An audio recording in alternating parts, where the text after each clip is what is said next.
los libros que publiqué, actual para la Argentina de hoy, el Plan Pinedo de 1940 y la reactivación económica argentina, el primer proyecto que buscó industrializar a la República Argentina antes del peronismo, porque Perón llega recién en el 46 y este plan es de 1940.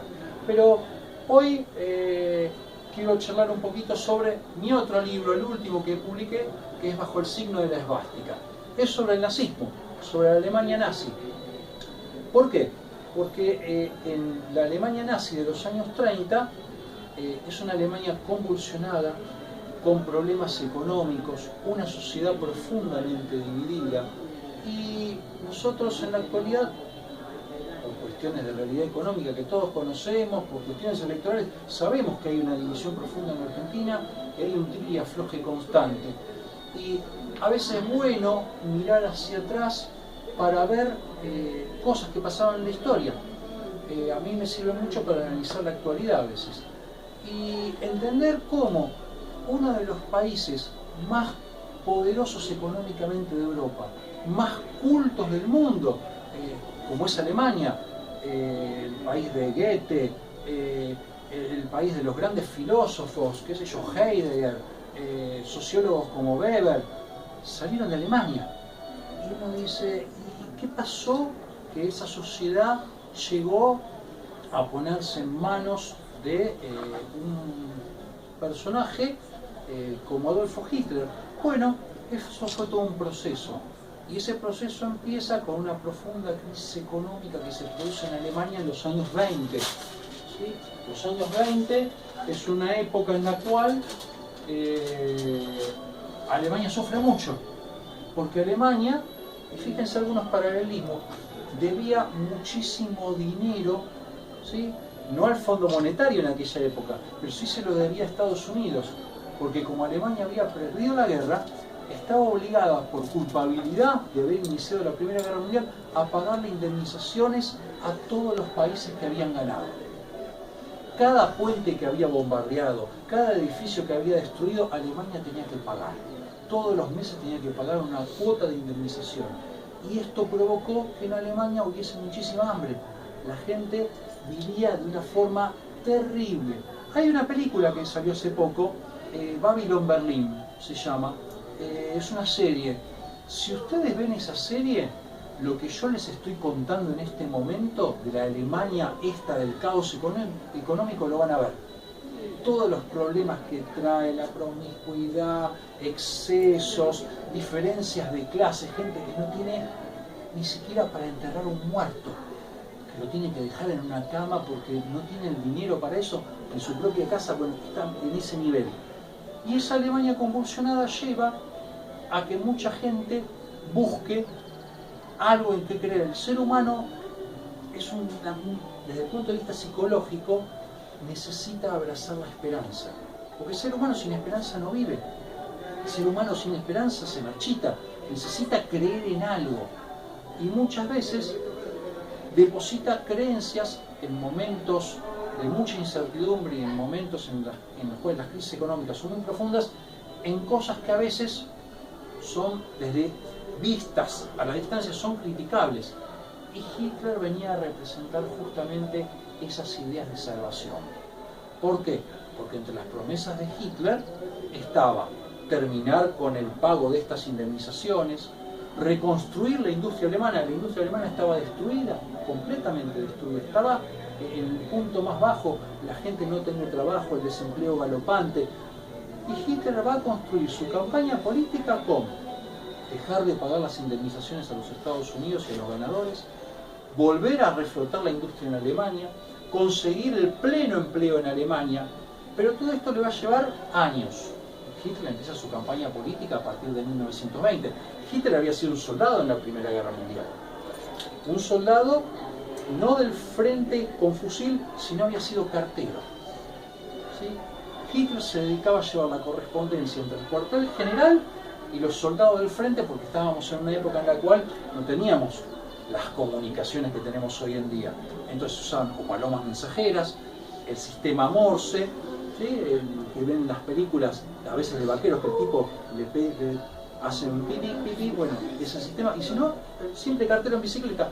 Y Hitler ofició ese trabajo, un tipo con mucho coraje, que fue condecorado 2 veces, porque hay que saber una cosa, si yo estoy en contra de un enemigo, lo primero que tengo que hacer es cortar las comunicaciones para crear desconcierto, para que los soldados rasos no sepan qué hacer. Entonces, había francotiradores con miras telescópicas, siempre esperando matar a los mensajeros. ¿Sí? El nivel de mortandad entre los mensajeros en bicicleta era muy alto durante la Primera Guerra Mundial. Bueno, Hitler lo ofició, fue varias veces herido, y va a aprovechar la desmovilización cuando termina la guerra, lo echan del ejército, y él comienza a ir a una cervecería a escuchar un partido político, que era el partido político de los trabajadores alemanes. ¿Sí? Un partido muy radical, que decía que la guerra se había perdido por culpa de que industriales judíos habían dejado de producir balas y cañones. Y esto cuajaba con la idea de Hitler. ¿En qué sentido? Hitler, antes de la guerra, había vivido mucho tiempo en Austria. ¿Sí? Y viviendo en Austria, él había vivido de una herencia que le había dejado la madre. Cuando mueren sus padres, Hitler se queda con una pequeña herencia que la divide con la hermana y se va a vivir a Viena.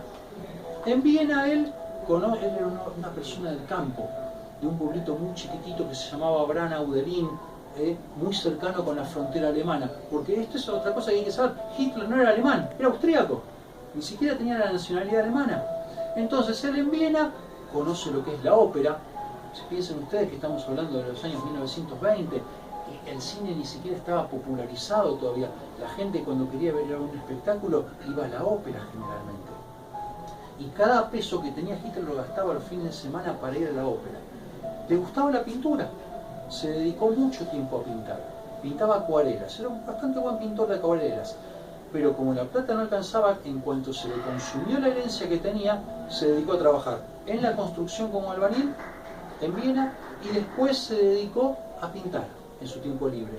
Y como la plata seguía sin alcanzar, con un compañero alquilaron una habitación para dividir los gastos y que pudiesen tener un lugar donde vivir. Entonces hicieron una sociedad, pagaban a medias en la habitación, él pintaba las acuarelas y su compañero, que no tenía buenos dotes de artista, se dedicaba a venderlas en la plaza pública. De esa manera se mantenían durante mucho tiempo. ¿Qué había pasado con Hitler? Había querido entrar en la Escuela de Bellas Artes de Viena para estudiar arquitectura o pintura. 3 veces rindió el examen para intentar ingresar en la escuela y las 3 veces lo echaron. No pudo entrar. Y él, consultando, preguntando, mirando, notó y observó algo. Él se dio cuenta que muchos de los que ingresaban eran hijos de comerciantes judíos. A partir de ahí al tipo se le metió en la cabeza que había una preferencia por el pueblo judío para ocupar no solo cargos importantes, sino para poder tener las posibilidades de acceder al estudio. En ese instante él comienza a elaborar en su cabeza la cuestión antijudía. ¿Sí? Sumado a que después de la guerra está el mito de que los grandes industriales, muchos de ellos que eran dueños de las fábricas de armas en Alemania, habían boicoteado la guerra de Alemania. Entonces las piezas empiezan lentamente a encajar. Lo que había sido un enojo de él cuadra con una circunstancia de la historia, ¿sí? Por este tema de la falta de municiones y armas en el campo de combate. Sumado a que él, el ejército lo echó porque perdió la guerra a Alemania, no hay con qué pagar el sueldo y lo echan, y él empieza a ir a un partido político súper radical que promete salvar a Alemania a través de cuestiones y decisiones económicas también radicales. Y ahí él se afilia a este partido político. Y lentamente empieza a escalar hasta que se transforma en una figura clave y toma el control del partido. Y le cambia el nombre. Y le pone de nombre Partido Nacional Socialista Alemán de los Trabajadores. Nosotros lo conocemos con el término nazi, pero el nombre completo es ese. Y él le agrega el término socialista. ¿Por qué? Porque estaba de moda el socialismo. Hacía poco había sido la Revolución Rusa. Y Hitler quería capitalizar votos de ese sector socialista para el partido, en realidad, nacionalista. Por eso le pone el término socialista. A partir de ahí, Hitler comienza una campaña política que no tiene éxito, cansado de eso, va a intentar un golpe de Estado. Un golpe de Estado en el cual le va a ir mal. Porque Hitler en esta época era un tipo más o menos joven.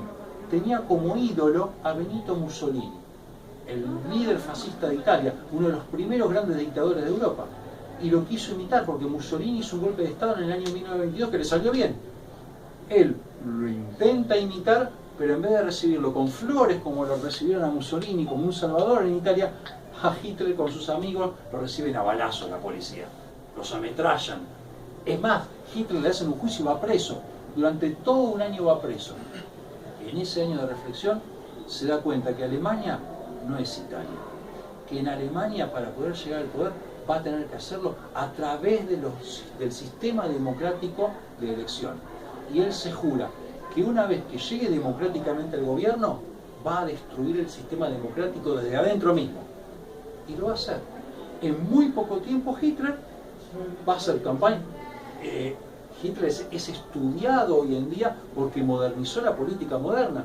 Hitler, antes de dar un discurso, se paraba frente a un espejo y comenzaba a hacer movimientos con las manos, a hacer imágenes para que fueran o cuadraran bien con la oratoria y de esa manera crear efectos sobre la gente.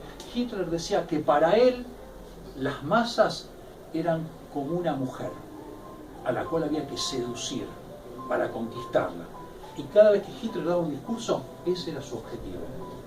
Así que hoy en día vemos a un discurso de Hitler en televisión, cuando lo pasan un fragmento en un programa histórico, y parece una berretada, un tipo gritando, gesticulando. Pero en aquella época era novedoso, los políticos no hacían eso, era súper novedoso ver eso. Y la gente lo empezó a enganchar. Sumado a la gran crisis, viene un tipo que prometía recuperar la economía, trabajo para todos. Y Hitler, aunque parezca mentira, llega al gobierno, ¿saben cómo? Por el voto popular, democráticamente. No hay un golpe de Estado en Alemania. Él cuando lo intentó fue preso. Llega democráticamente al poder. Y cuando llega al poder, comienza el trabajo de destruir a la democracia alemana desde adentro, desde el mismo poder. Lo primero que hace, incendiar el Parlamento. Es como si acá alguien prendiera fuego el Congreso de la Nación. Lo primero que en el primer año prende fuego el Parlamento, para destruir el Parlamento. Mete preso a los opositores,